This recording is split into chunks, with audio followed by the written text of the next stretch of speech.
My name is Charlene Margot, and I'm co-founder of nonprofit The Parent Venture.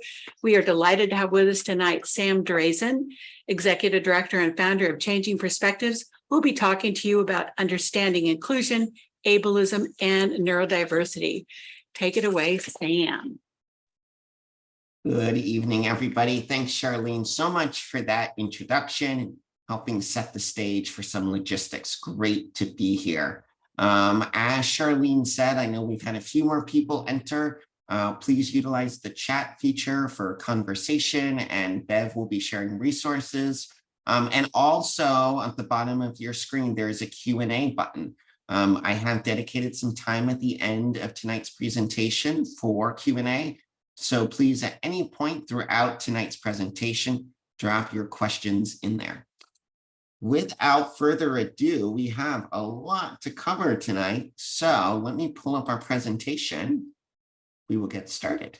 So tonight's presentation I'm really excited because we're going to unpack three terms that I would say are buzzwords right now in education: inclusion, ableism, and neurodiversity. But the thing about buzzwords is that there's a buzz about them, but very rarely do we actually really dig deep and go, well, what does this actually mean? What does that mean for me? What does this mean for my student? What does this mean for the school community that I'm a part of? So today, this evening, we're really going to dive into what is inclusion, what is ableism and ableistic perspectives, as well as what does it mean when we talk about neurodiverse populations. As Bev said, as Charlene said, my name is Sam Drazin. I have put my email address up here on the screen. I really hope that this isn't the end of my relationship with all of you, but rather just the beginning. So please don't hesitate to reach out to me after tonight's presentation if you want more information, if you'd like to hop on a call, if there's something that really excited you, shoot me an email. Let me know. I love hearing, what were the aha moments that really sparked for folks during these presentations. I'm a former classroom teacher, and now I'm the executive director and founder of Changing Perspectives. And as part of that work, I present nationally at schools, to parent groups like the Parent Venture, to teachers, to administrators, to students around these important topics. So really around how do we cultivate more equitable and inclusive learning communities so all students can thrive. A little bit more about Changing Perspectives. The website is up here on the screen, and I also encourage you to follow us on our social media platforms. We are a nonprofit organization, and what we do is we partner and collaborate with schools and districts across the country. I will do a special shout out. We have about 6 or 7 schools in Redwood City that we're supporting this year. And the way in which we partner with schools is by providing them curriculum resources, professional development trainings for their educators, as well as family engagement workshops. So really excited to have you here tonight. What I've done is I've taken these really big and important buzzwords, and I've broken them down into 4 sections. So tonight's presentation, we're going to start really talking about what is inclusion. Again, inclusion and inclusive practices is something we hear a lot about, but we very rarely unpack it and talk about what exactly is it? What does it look like? What does it sound like? What does it feel like in a given learning community? After that, we're going to move the conversation to neurodiversity and explore the difference between neurodiverse, neurotypical, really explore how do we empower our neurodiverse students. From that, we're going to move to talking about ableism and ableistic perspectives. Ableism is an incredibly powerful tool that oftentimes holds our schools, holds our society back from moving forward and creating more inclusive communities specifically to those individuals who live with disabilities. And lastly, let's tie it all together by really looking at what are the intersectionalities? How does this work play together within the larger conversations around DEI, or now they're calling it DEIB, B for belonging. How does this conversation around inclusion for students with disabilities, neurodiversity, and ableism connect to this bigger work that's being done? So let's start by really unpacking inclusion. And I want to start this by sharing one of my favorite quotes by Verna Myers. The quote is, "Diversity is being invited to the party. Inclusion is being asked to dance." And what I challenge you to think about right now is do a little self-reflection. Think of a time when you were, quote unquote, invited to the party. It doesn't need to be literal, but a time where you were invited to a group of people, whether it was a club, a party, a house party, maybe something at church or a synagogue, or a neighborhood group, whatever it is. Imagine a time that you were invited to something and you felt like you were there physically, but you didn't really feel like you belonged. You didn't really feel like you were included. And as you think about that moment, really consider, like, what were the inner emotions? Maybe you felt embarrassed. Maybe you felt alone. Maybe you felt invisible. Maybe you felt isolated. Maybe you felt self-conscious.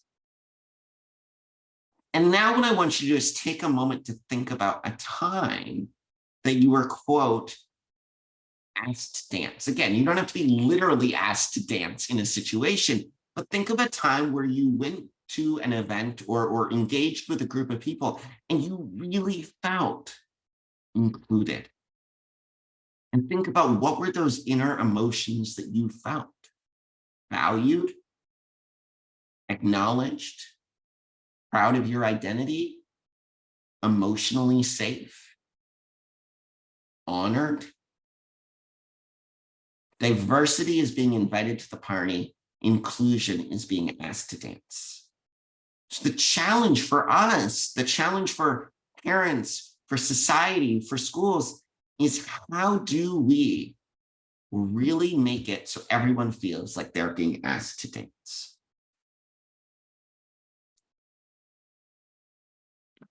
Now, you probably expected me on this next slide to give you a definition of inclusion, right? Like the Webster defines inclusion as this, or this educator defines inclusion as this. I'm actually not going to do that tonight. Now, I encourage you as participants in tonight's webinar, drop in the chat what your definition of inclusion is. But what I want to do is talk more about the concepts around inclusion rather than the definition. And as an inclusion consultant that works with schools, I really encourage every school that I work with to create their own definition of inclusion. Because inclusion and inclusive practices doesn't look, sound, and feel the same in every environment. It really varies. But what I want to do tonight is unpack some of the common components of inclusion. So first and foremost, inclusion is everywhere, right? So as someone who works with schools, I'm going to use schools as an example. Inclusion is not something that just happens in a classroom, right? Inclusion is not something that just happens in the cafeteria. If we're really looking to authentically transform communities and societies, we need to consider, what does inclusion look like, sound like, and feel like in all of the places and spaces? So when working with schools, I really get them to think about, okay, well, what do we want inclusion to look like, sound like, and feel like on the playground versus the cafeteria, versus the school bus, versus the classroom, versus the gymnasium, et cetera, et cetera. So inclusion is everywhere.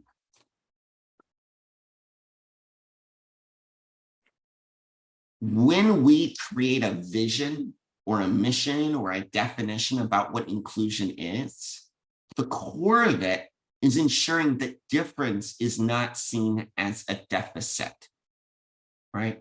Inclusion is about ensuring that everybody, regardless of what their difference is, ability and or disability, that it isn't viewed as a negative. It's not viewed as a deficit, but rather it's acknowledged and it's celebrated for what it is.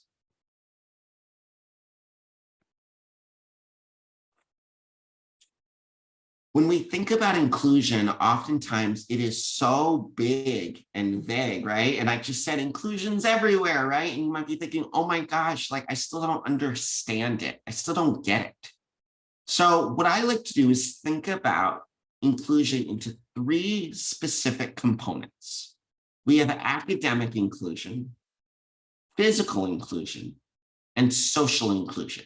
Now, again, the academic, physical, and social inclusive practices, goals, or objectives are going to look a little bit different in each place and space.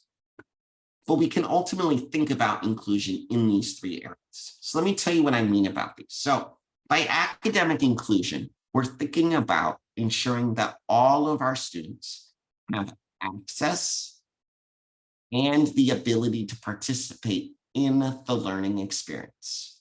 Some people think academic inclusion is just access to the content, but we can't be devoid of ensuring that students have opportunities to actively participate.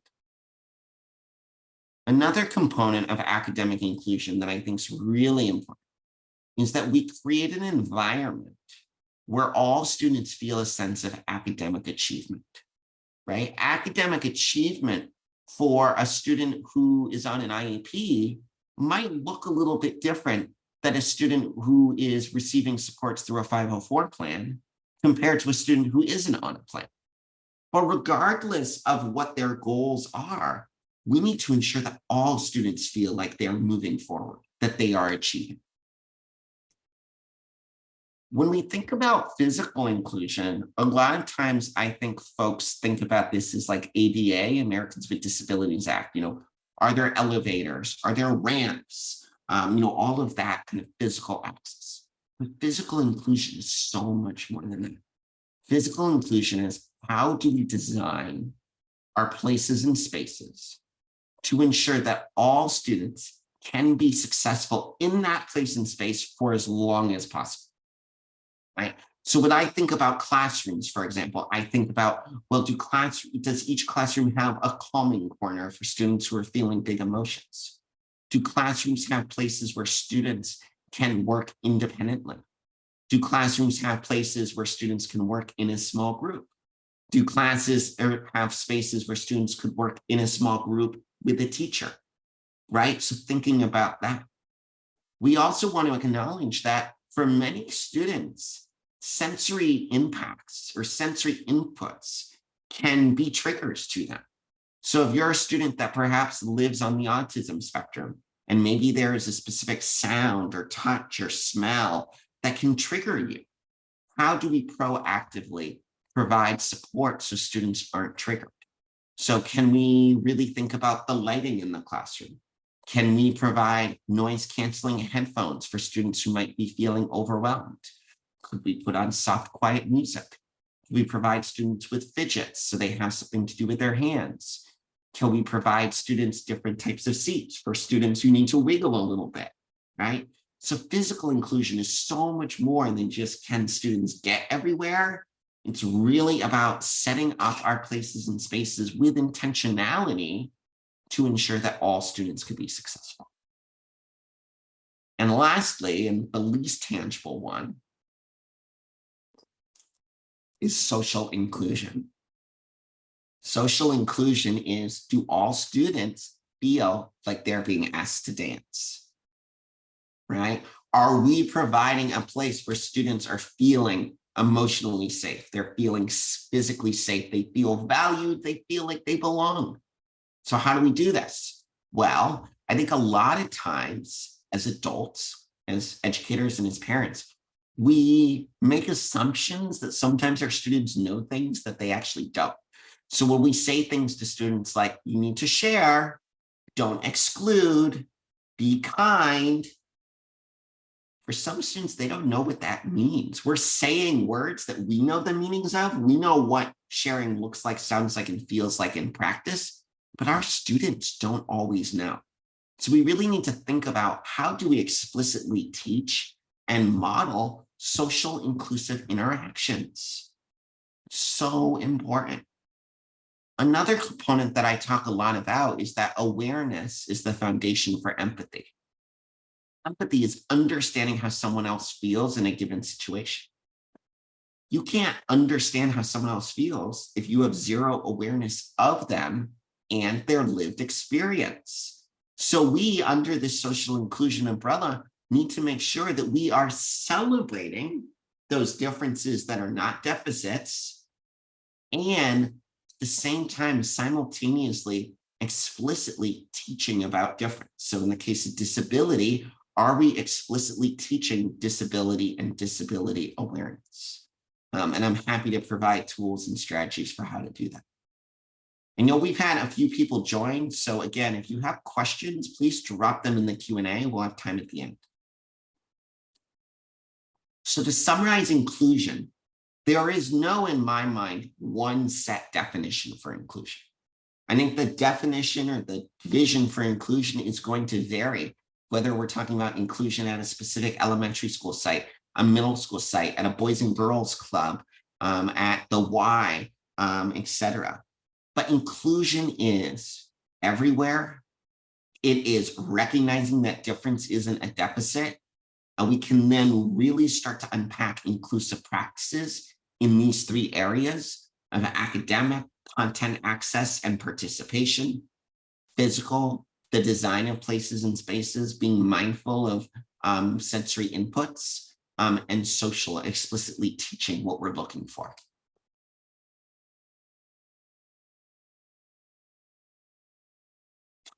So with that, we're going to migrate the conversation now to what is neurodiversity. When we think about disability, disability is actually the largest minority in the world. And within disability, there are invisible disabilities and visible disabilities. And when we talk about neurodiversity or neurodiverse populations, we're really talking about the left-hand side of the screen here, those invisible disabilities. So the invisible disabilities are the disabilities that aren't obvious when you look at someone at first glance. And as a result, it may be harder to empathize with, right? Because you don't notice it at first. So you may make the assumption that a student is neurotypical, or a child or a friend or a colleague or whomever is neurotypical. And then as you start to interact with them, you start to realize that perhaps they're neurodivergent. Like anything, it is a spectrum. There's going to be a range of behaviors and communication styles that someone who is neurodiverse may display. We have to be really patient with ourselves, because in order to best support an individual and to best show empathy, we have to have that awareness, and that it's going to take time to build the awareness, especially with those invisible differences. And lastly, we may have to be really kind of flexible and creative in what are our accommodations to ensure that that person is successful. Now, on the contrary, the less neurodiverse disabilities are the visible disabilities. And those are the disabilities that we notice at first glance when we look at someone. So perhaps it's an individual who lives with Down syndrome, or an individual who lives with cerebral palsy. It may be easy to create an accommodation, but we have to be careful there. We're going to talk about this when we talk about ableism. As someone who doesn't live with that disability, you may make assumptions as to what accommodations that person needs. Visible disabilities you could be born with, or you could acquire later in life due to an illness or an accident. So we need to be really mindful that some individuals have lived with a disability their whole life, and other individuals are relearning how to engage in the world due to a recent change. And we have to be really mindful, because sometimes visible disabilities, because they're so obvious at first glance, we may define an individual's entire identity as their disability.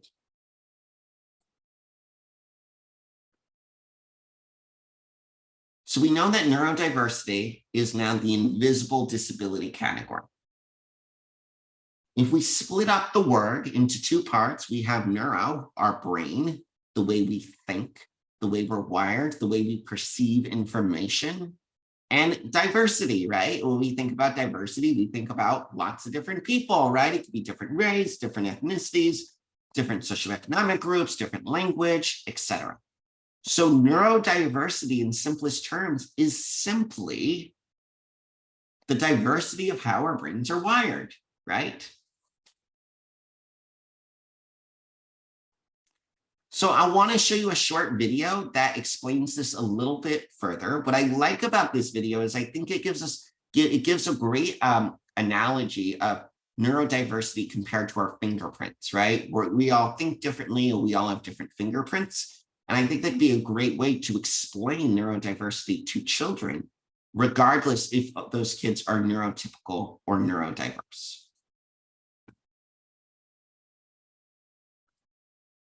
Just like our fingerprints, all our brains are unique. But for the majority of people, their brains are similar enough that there are largely no obvious differences in how they function. They have differences in things like skills, preferences, and styles. But mostly, their brains mean they perceive the world in the same way. But for others, their brains are more fundamentally different. They have differences in things like social understanding, sensory processing, communication, and information processing. These differences are a result of neurological differences such as autism, ADHD, dyslexia, and more. This natural variation in our brains is called neurodiversity. Those of us with no neurological conditions are neurotypical, and those of us with neurological conditions are neurodivergent. Neurodivergent people think differently. Their unique perspectives and experiences mean they can often excel at creativity and innovation, have highly specialised skill sets, and an ability to hyperfocus. If embraced, this can be a huge advantage to organisations and society. However, the differences neurodivergent people experience can make life challenging. In order to thrive at work, they often need some simple accommodations. For example, a sensory calm environment to recharge in, or a routine with the same start and end times. Approximately 1 in 7 people are neurodivergent.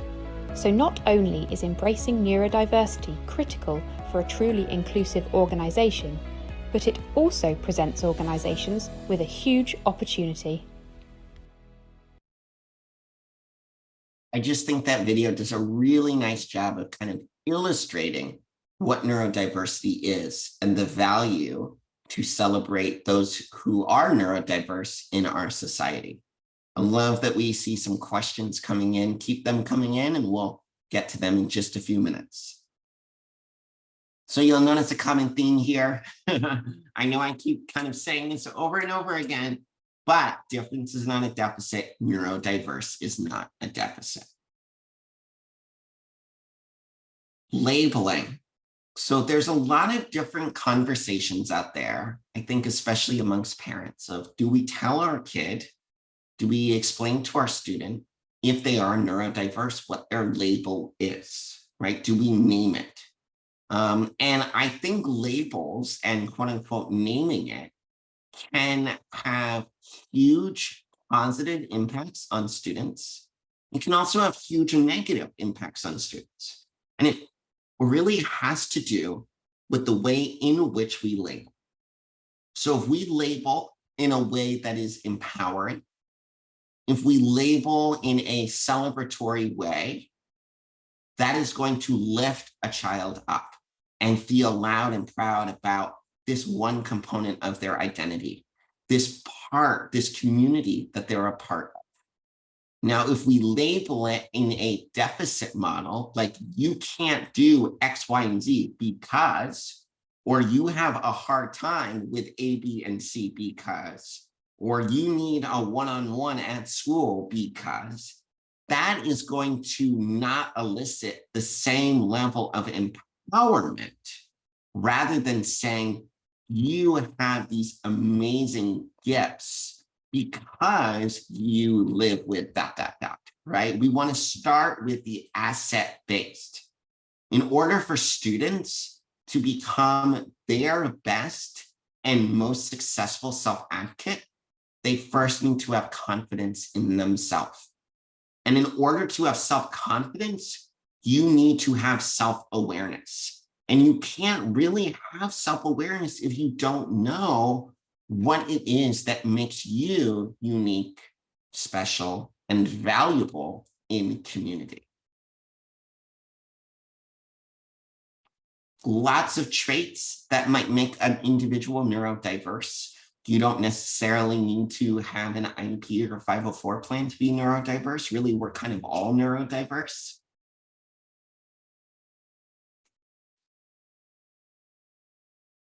All right, so we've talked a little bit already about what is inclusion. Inclusion in society, inclusion in schools, wherever, is when we really consider what are the academic, social, and physically inclusive opportunities in all of the places and spaces that make up an individual site, like a school campus, for example. From that, we migrated our conversation to really unpacking neurodiversity, right? Neuro plus diversity, the way our brain is wired, just like our fingerprints. Neurodiverse is not a deficit. And really thinking about how can we label students, or if you're uncomfortable with the term labeling, you could think about it as building a student's self-awareness. How do we build student self-awareness if they are individuals that are neurodiverse in a really empowering way? Now, one of the challenges to doing inclusion and empowering students who are neurodiverse is this concept of ableism. Ableism, ableistic perspective, it's been around for a long time. And unfortunately, it is still pretty prevalent in schools and in our communities. And perhaps as parents on tonight's call, you have witnessed ableism or ableistic perspectives with your child. And I encourage you, if you have a story to share and you're comfortable, drop it in the chat. I'm sure many of the participants here tonight who have experienced that. As an individual with a disability myself, and I think sharing those stories helps us realize we're not alone in this. So before I give you the definition of ableism, I want to show you a very short video clip. This is from a sitcom that was on NBC, gosh, maybe 7 or 8 years ago now. Might have been later, I'm dating myself. Called Speechless. And if you haven't seen it, I would encourage you to, take a look at it. It's a great show. And what Speechless is it's the story of a family with 3 children, and their oldest son, JJ, lives with cerebral palsy and uses a wheelchair. So this is a scene where the mom on the far left here is talking to the principal in the pink jacket about where her son is going to, how her son in a wheelchair is going to get into the school. And as you watch this, I really encourage you to think to yourself, like, why is this an example of ableism? And drop that in the chat as well. Let's go to school, shall we? Where's the wheelchair ramp? A garbage ramp? It's not just a garbage ramp. No, it's a garbage and my son ramp. Okay, crash course in basic human dignity. Let's play a little game I like to call Trash or Person. Are you Dr. Miller? Trash, are you a person? You're a person, Dr. Miller. Of course, I am. Of course you're a person. Oh, doctor. So if you have a thought, drop it in the chat. How did that short video clip illustrate concepts of ableism? I'll just give folks a moment before I go to the next slide, which has the definition.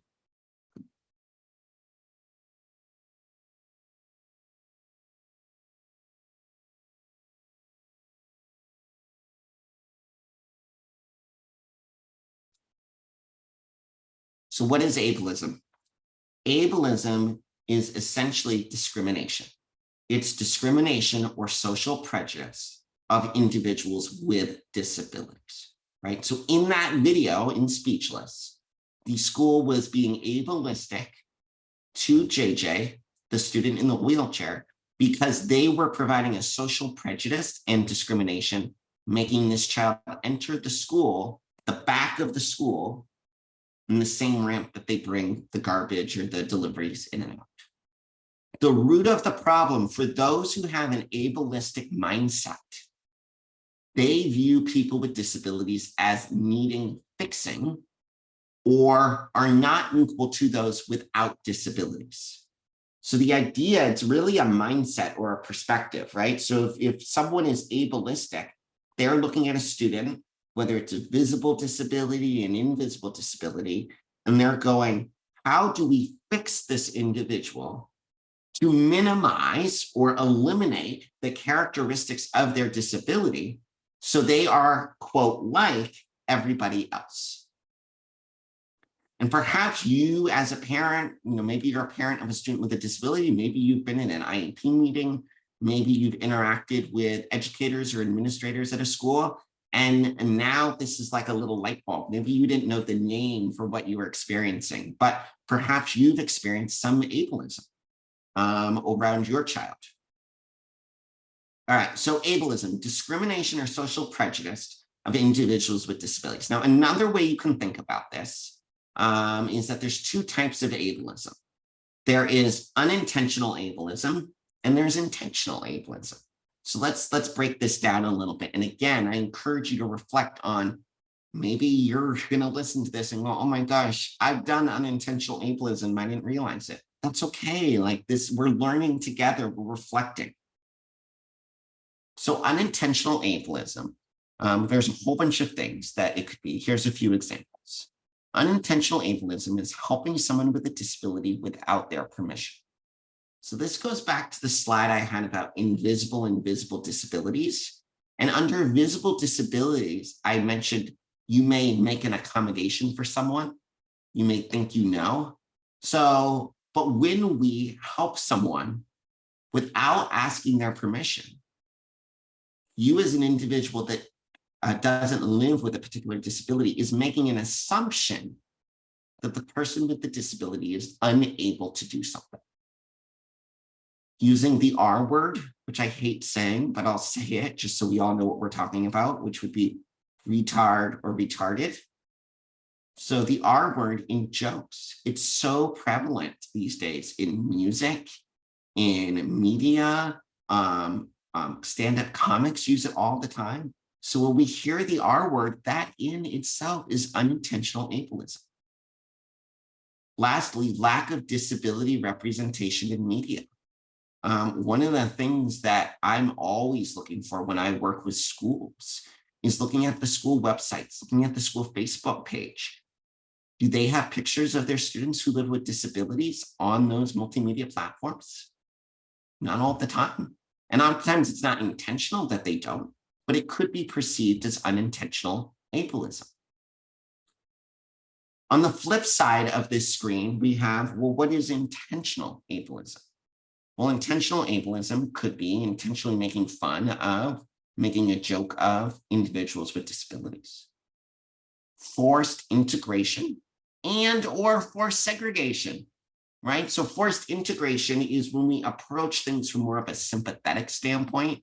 So in school, sometimes I'll notice, a student with a disability might have a buddy student. And sometimes I've witnessed very sort of sympathetic interactions. And that could be perceived as intentional ableism, because again, we're seeing social prejudice. We're valuing the student without a disability more than the student with. And also requirements that may exclude those with disabilities can be intentionally ableistic. So for example, let's say the school is putting on a field trip, but it's a hike in the woods, and one of the students in the class has mobility challenges, right? Is that student excluded from that field trip because it required something, being able to hike in the woods physically, that student is unable to do? That could be viewed as intentional ableism. Now, another way I want to present this is something called the medical versus social model. And if you Google this, there's a lot out there on the web on the medical versus social model of disability. The medical model of disability is definitely rooted in ableism compared to the social model. So the medical model of disability follows the medical model we have today, right? If you are sick, what do? You go to the doctor, you go to the hospital, right? When you go to the doctor or the hospital, the doctor goes, oh my goodness, it's so bad that you're sick, right? And cultivates a sense of sympathy or shame or pity that you're sick. But what does the doctor do? Well, the doctor is going to prescribe you a medication, or you're going to have a surgery, and they're going to put your arm in a cast or whatever it is. And the goal of going to the doctor is to cure whatever it is that isn't quote unquote right. So when you leave or over a period of time, you are back to who you were prior to having to go to the doctor. The medical model of disability is the same. So if someone has a medical perspective of disability, they are viewing disability as a deficit, as something that requires shame or pity, and that the goal of the medical model is, how do we fix a person? How do we change them? The person with the disability is the problem. So the medical model is definitely ableistic. On the other side of the screen, we have what's called the social model of disability. And the social model looks at things a little bit differently. What the social model of disability looks at is, how are our societies set up? So rather than viewing the individual with the disability as a problem, we're looking at society, our existing structures and systems and policies and procedures. And how are they perhaps excluding all members of society from participating? Or what do we need to change it? So it's looking at, what is the setup of our society? What are the limitations in the setup of society that are holding people back from participating? And then how do we ensure that we make those changes, both the physical aspects as well as the social barriers?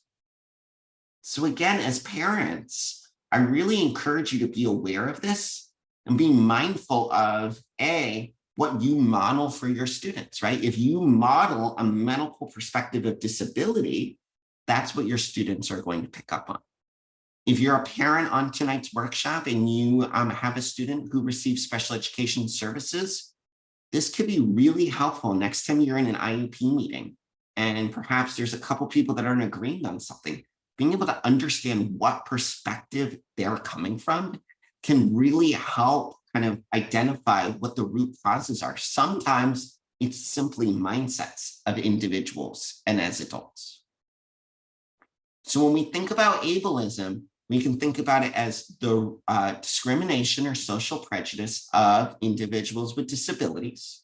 And it's this idea that individuals with disabilities are less than those without disabilities. There is intentional ableism, there is unintentional ableism.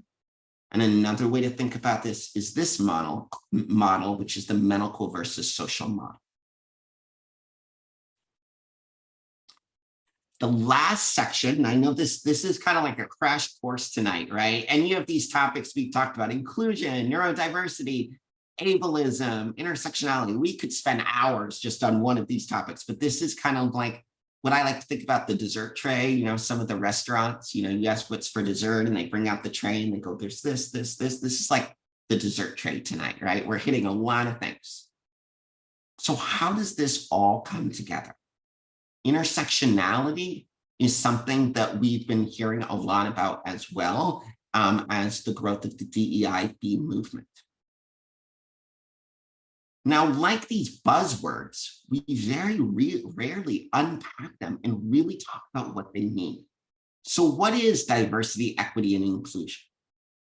So diversity is the presence of a diverse group of people, right? Those identifiers of diversity could vary between race, gender identity, sexual orientation, religious, socioeconomic, you name it, right? There's a lot of different components we could throw into the diversity bucket. But I think the key word to take out of the blue diversity bucket on this side is presence. It doesn't say anything about interacting. It doesn't say anything about engaging, right? Diversity is being invited to the party. Inclusion is being asked to dance. So we've got diversity around presence of diverse people. Equity is around promoting justice, impartiality, fairness within procedures, processes, and distribution of resources, right? So equity is about equal access. It's less about an action between two people and more about looking at our overarching systems, policies, and distribution of resources, right? So we've got diversity, presence of diverse people. Equity is the promotion of justice and fairness through the action of policies, procedures. Inclusion is an outcome, right? Inclusion is being asked to dance. That's the verb, right? Diversity, equity are very important. We need the items in the blue bucket. We need the items in the orange bucket. But the goal here is to get to the outcome, to the actionable change, to move the pendulum, to create these society, these school communities, or whatever that we're aiming to create. So inclusion is an outcome to ensure that our diverse actually feel and or are welcomed.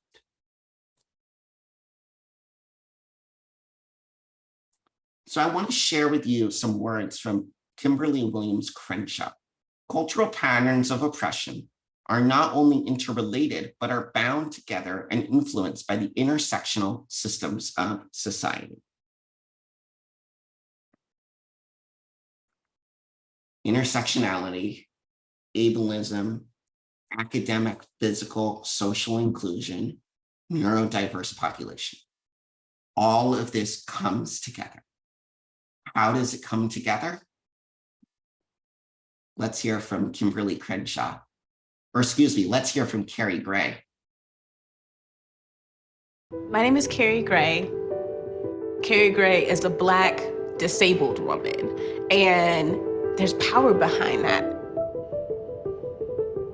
In the United States, 1 in 4 in the Black community have some type of disability, whether that's visible or invisible. Historically speaking, organizations and institutions have shown us that they want to identify with one thing and build power around that, build influence and access. And I get it, right? So this idea that you have disability rights, you have women's rights, you have LGBTQ rights, and those kind of different pockets are really building a strong narrative. But the thing that I find to be harmful is when we're not building in coalition. Because the reality is that you have people like myself who are Black, disabled, and women, and so many other things. And when you live at the intersections of all 3 of those, then you can't split your political and social dynamics between these different groups. It doesn't produce real results of freedom, and it doesn't produce real results of access to employment and other opportunities that you're looking for. I'll give one example on this. So the Black Lives Matter movement. When it was created in conjunction mostly with a lot of young folks. What was unique about this particular movement was the intersectional philosophy that was built upon. The folks getting up and saying, we are not just fighting for one narrative, but we are specifically fighting for folks who are on the margins. We are fighting for Black folks who are also LGBTQ, who are women, who are femme, who are trans, who are disabled. They named it. They saw like their people across the country and said, I'm fighting for all of you. Not just some of you, not just the ones that have traditionally gained power and access. And that gives me a lot of hope because no one wants to be left behind.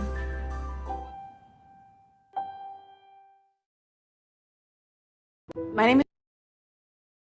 Before we jump into the Q&A session, I want to end here with this idea of an identity puzzle. Because what Carrie Gray is saying is that when we think about ableism, when we think about neurodiversity, we can't think about ourselves or our children or our students as just being neurodiverse or as just living with a visible disability.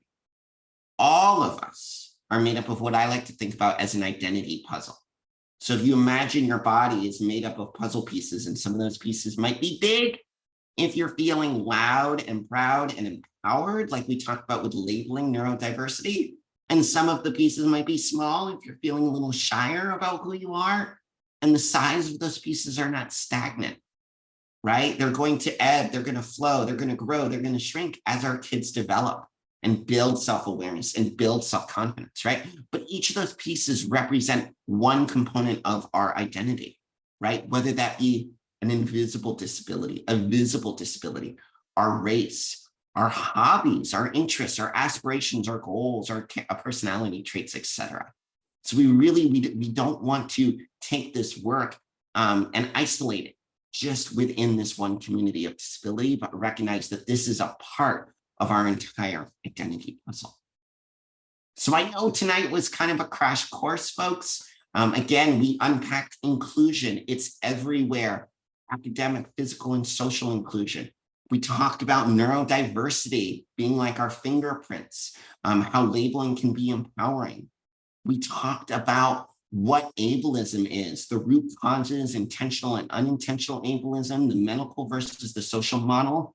We also ended with this idea of intersectionality. Where do all of these pieces meet? And how do we create a society that uplifts, recognizes, and creates inclusive opportunities for all components of the identity puzzle that makes up ourselves and kids?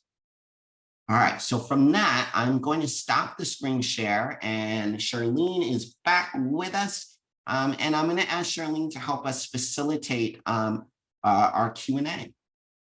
Thank you so much, Sam, for that brilliant discussion and dessert tray of understanding inclusion, ableism, and neurodiversity. You know, what I really appreciate, and I think the questions are reflecting this, is you've given us a safe space to talk about things that are familiar to some, not so familiar to some, but people want to know how to do better, right? When we know better, we do better. So let's go after it, Sam. Here's a question. I think this is a great one. So attendee asked, thinking about the example you gave about a hike in the woods, some schools may view that as a key part of their culture and curriculum. What should they do? Should they find alternative activities for everyone or options that people can choose from? What do you say? That's a great question. And a lot of times there are things that schools have done year after year after year, and they kind of built in. I think first and foremost, there is nowhere in a school standard that says you have to take a particular field trip, right? Like I think sometimes, and as a former classroom teacher, I know there are certain things that I did when I taught third grade, because that was the binder that the third grade teacher before me gave, right? There is nothing in the standard that says we have to take this field trip. So first of all, but that's a mindset thing. That's a growth mindset. I think it's all about, again, from the academic and social inclusive opportunities, right? So academic, can all students access the content and can all students participate?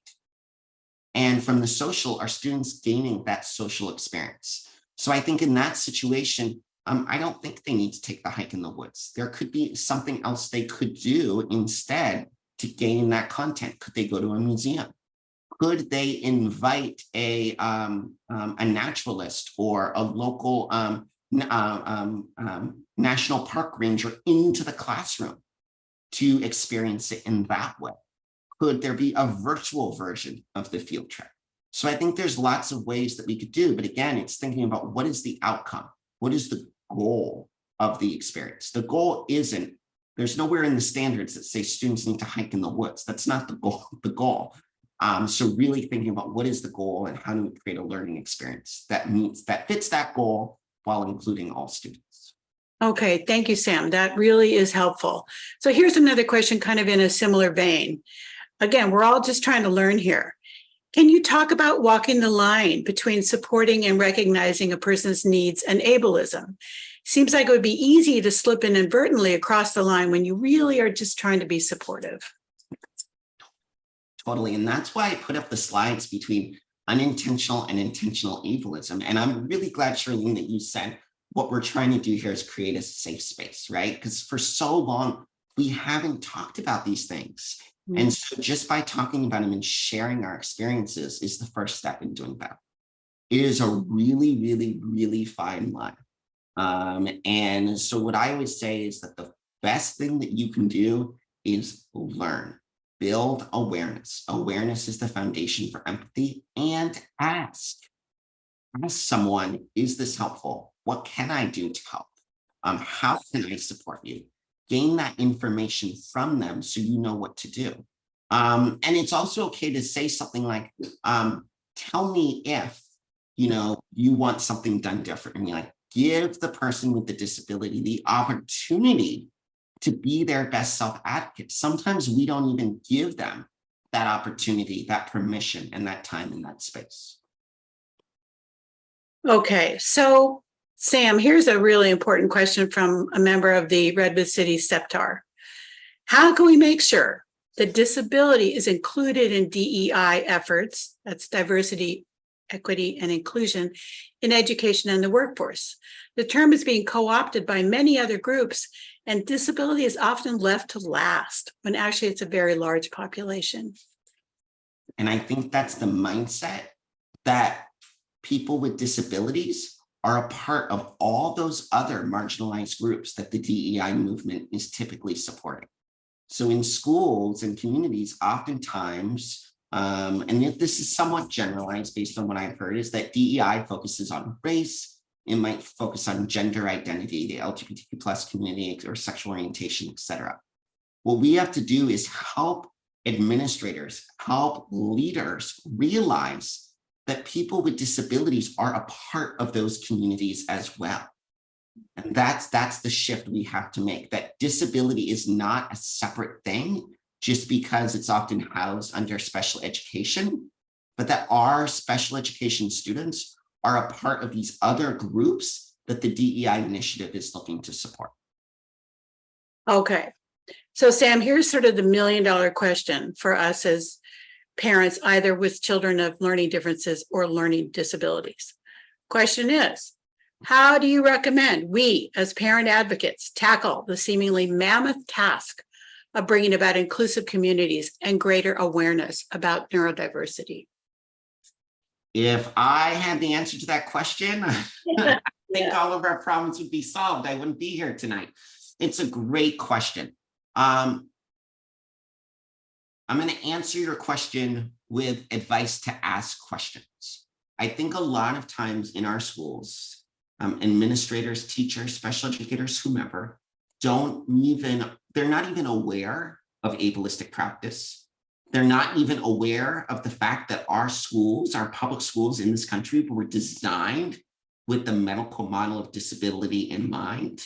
And they're not all on the same page about what inclusion actually means. I bet next time you're at an IEP meeting and you ask everyone around the table, what's your definition of inclusion? You're going to get a different answer from each person. How can we collectively create inclusive experiences everywhere that are academically, socially, and physically inclusive if everyone that is helping us to do that has a different definition? And so it's really about asking questions, not in a targeting way, but through the lens of curiosity. Because the more that we ask questions, the more we'll help folks realize they don't know what they don't know. The more we'll help folks realize that we aren't as aligned as we think. And that's where then application can happen. Because inclusion is a journey, there is no finish line. When I do professional development trainings with teachers, I talk to them about what I call the 10% rule. I'm looking for each person, each teacher I present to change, modify, tweak, augment their practice by 10%. Because if everyone does it by 10%, that's where exponential growth is going to happen. So I'd really encourage you just to ask curious questions, get folks thinking, and share resources. All right, these questions are wonderful. I can tell audience members that you are both knowledgeable and engaged in this topic because the questions are very deep. Here's another one, Sam. Great question. Why does equity so often end up bringing systems down to the lowest common denominator instead of lifting up the baseline resources and opportunities for everyone? I would argue, because if we went back to that slide that had our buckets, equity is just about promoting something. It's not actually about changing something, right? Again, I'm going to go back to that first quote I shared. Diversity is being invited to the party. You can put all the kids of different abilities, disabilities, races, ethnicities, social economic backgrounds together in a room, and you can have diversity. There is no guarantee that all students are participating, all students feel a sense of belonging. I think equity and diversity are the easy ones. Those are easy. It's easy to put different people together. It's easy to promote injustice, right? It's easy to say, you know, have posters around the school that say no bullying, include everyone, right? That's easy. The hard part is the inclusion, right? Because that is the outcome. That is the actionable change that's going to happen. And oftentimes, what do? We go for the low-hanging fruit, right? In life, we all do that. And so how do we start to help folks better understand what are the verbs attached with each of these words, diversity, equity, inclusion, and belonging, and really start to prioritize doing the verbs that are stronger, that are actually going to have impact? Oh, so true, Sam. So listen, last question. You've been so patient with these very kind of heavy questions. Based on everything you have seen and experienced in your life, and I know it's a lot, what gives you hope today? What a good question. What gives me hope, and not to sound cliche, is our students. I spend a lot of my time in this professional role in schools, observing teachers, running student focus groups, watching students interact at recess, lunch, etc. And I think our students are born to be empathetic. They are born to be the inclusion change makers of tomorrow. The problem is that our system is still stuck in the medical model. And so as our kids grow up, their ability to be change makers kind of gets dampened down. But I see so many examples. I know we're at time, so I won't share all my examples, but every day I see examples of students being kind and empathetic and inclusive of students who are different from themselves. That one really gave me chills, Sam Drazin. So listen, we really want to thank you for such an inclusive discussion tonight. We've all learned a lot. Thank you, everybody who is online with us. I can tell again the knowledge and the passion and the pain that it can be trying to work the system, as Sam has talked about tonight. So bless you all. We agree with the hearts and clapping hands. Sam, a great discussion tonight. Thank you, everybody, for being with us. Thank you, our sponsors. Good night, everyone. We hope to see you again soon. Bye-bye. Thank you. Bye-bye. Have a good night.